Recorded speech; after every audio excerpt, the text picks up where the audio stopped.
What is up, guys? Myself, Williams, aka TheSwolefessor, here to educate you on health and social well-being. We are officially 3 weeks out from my next meet. What you guys are seeing on screen right now is going to be workout footage from week 1 of this final block that leads into my meet. So it's workout footage from Tuesday of last week all the way up until this past Saturday. And while all this is playing, I'm going to finally be doing part 2 of the Q&A, answering the questions from the questions you guys left in the comment section on episode 7, I believe it was. And yeah, we're just gonna start making our way through these questions, and that's gonna be it for this video. Anyway, let's get started. Question number 1.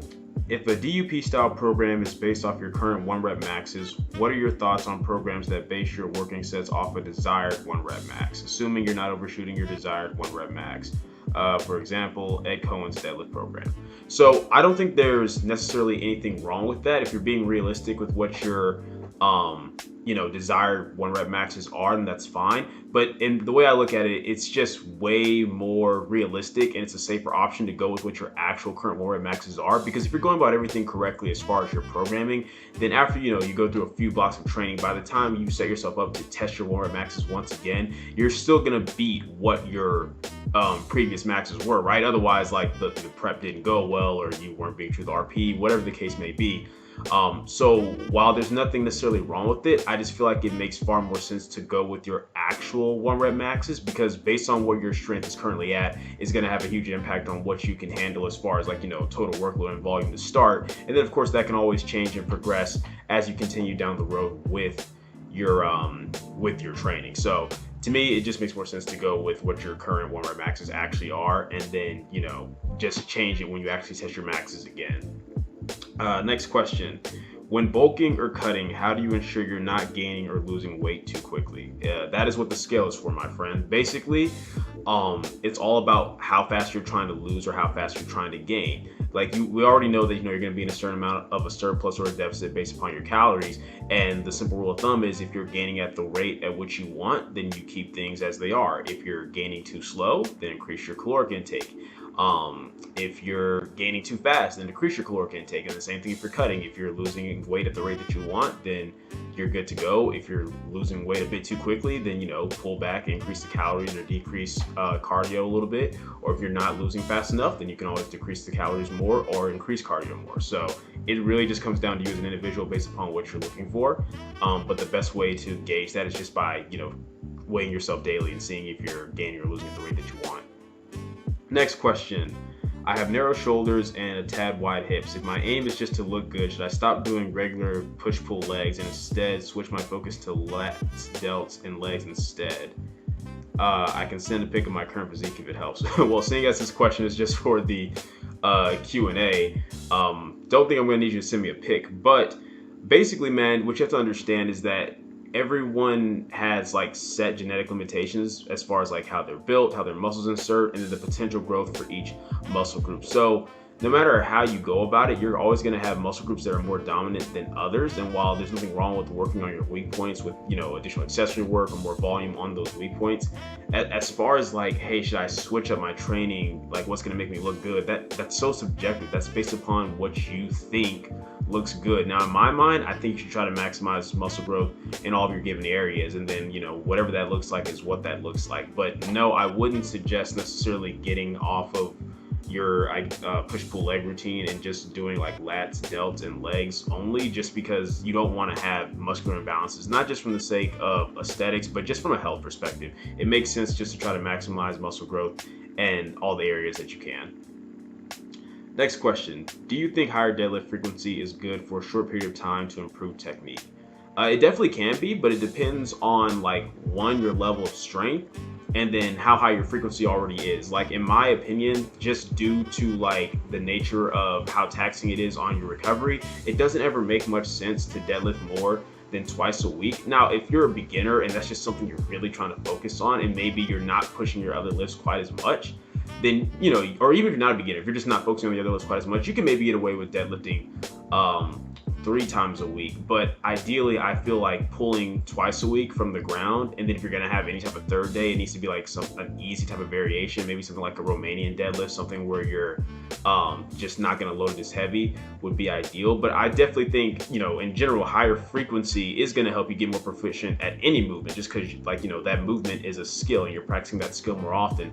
But what we have to keep in mind is that some of these movements are gonna be more taxing on recovery than others, and that's what the issue is in terms of deadlifting more than like twice a week pulling from the ground, especially for conventional pullers. For a sumo puller, you might actually be able to get away with 3 times a week, but even then, just due to like potential overuse injuries, I wouldn't recommend that. But for conventional pullers, I definitely wouldn't ever recommend pulling more than twice a week. And usually with conventional pullers, I'll have them pull once a week from the ground, and then the second time will be, even if it's from the ground, be some type of variation that kind of forces them to reduce load, whether it's like deficits, paused, beltless, whatever it may be.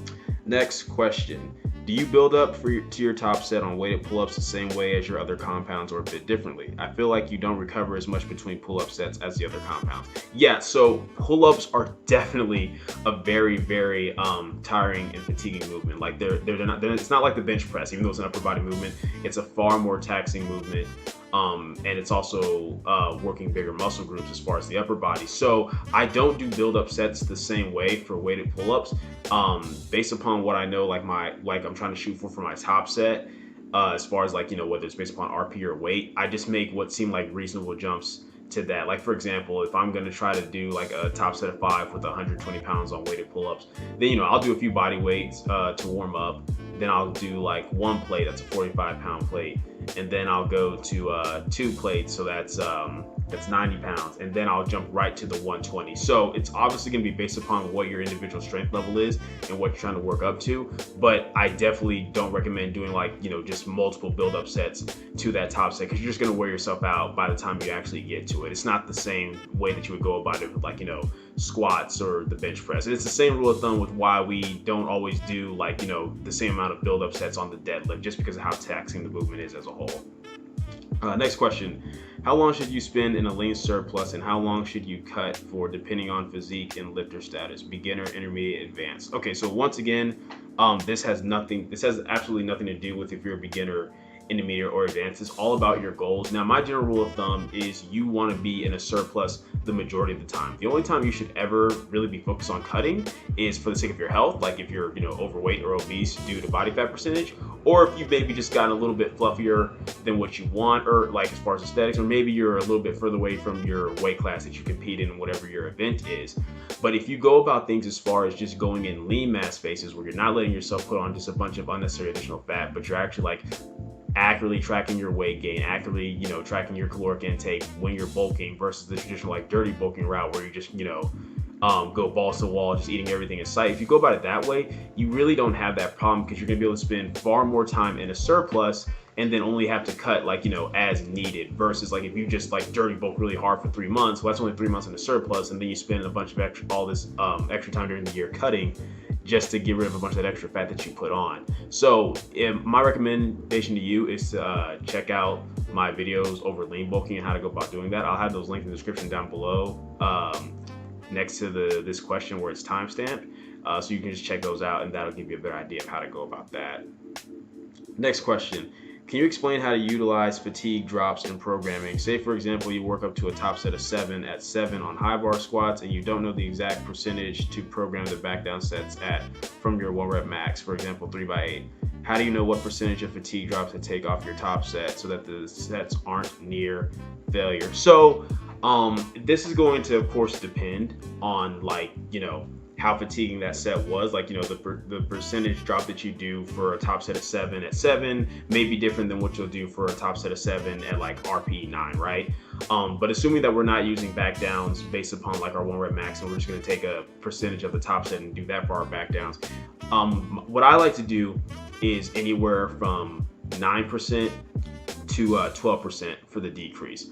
If I'm doing something like 9 or 10% decrease from the top set, then that's going to be because it's around an RPE 6 or 7, regardless of how many reps it is. Now, if it's something we're pushing closer to RPE 8s or 9s, that's when I'll likely do something like 11 or 12%, just because it's going to be higher exertion. But it also depends on what you're trying to do. If you want to have it to where those back down sets are consistently getting heavier from week to week, the same as your top sets, then you're going to keep the percentage drop consistent. So it's going to be 10% for week 1's RP6. It's going to be a 10% drop for week 2 RP7, 10% drop for week 3 RP8, so on and so forth, because you want those back downs to keep getting heavier. But if your goal is more so to just kind of get in heavy volume and progress the top sets, and you aren't so much worried about having the back down sets progress on that day, it's just getting heavy volume in, then you can increase the percentage drop as the RP goes up, just based upon recovery. And what you do is going to be very dependent upon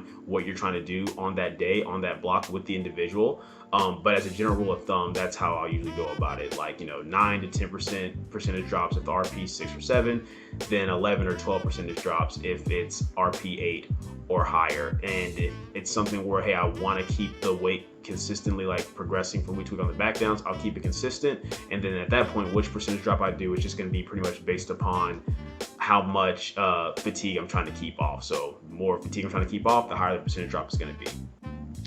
And last question, what's your thoughts, and do you believe training could cause sleep disturbances? My sleep has been garbage in terms of waking up quite a bit and staying asleep, but I get 8+ hours every night. Could it just be other lifestyle factors that causes, like caffeine, big meal before bed, so on and so forth? Absolutely. So there's lots of different things that can go into what's up with your sleep. Some people just have an easier time going to sleep than others. Some people can just lay down and they instantly fall asleep. Other people, they'll toss and turn before they get to sleep, or they'll wake up a lot. I will say, if you're having a bunch of caffeine before you go to bed, obviously that's not going to be great. And if you're training right before you go to bed, that can also have you be pretty wired. So my suggestion to you would be to try to make sure you're not having caffeine close to bed, and just not training too late in the day, because that will tend to get you wired. But whether or not your training is what's directly keeping you up, I couldn't say for sure without getting more information on you specifically.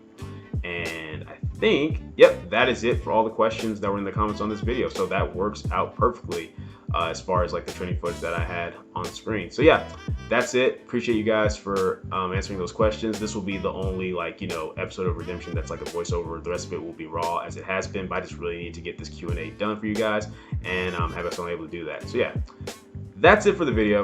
Hope you guys enjoyed it. If you did, go leave a comment down below. Let me know what you did. If you're not, leave a comment down below. Let me know what I can do to get better. Like the video, share, subscribe. Keep it simple, specific, scientific. I'll catch you guys later.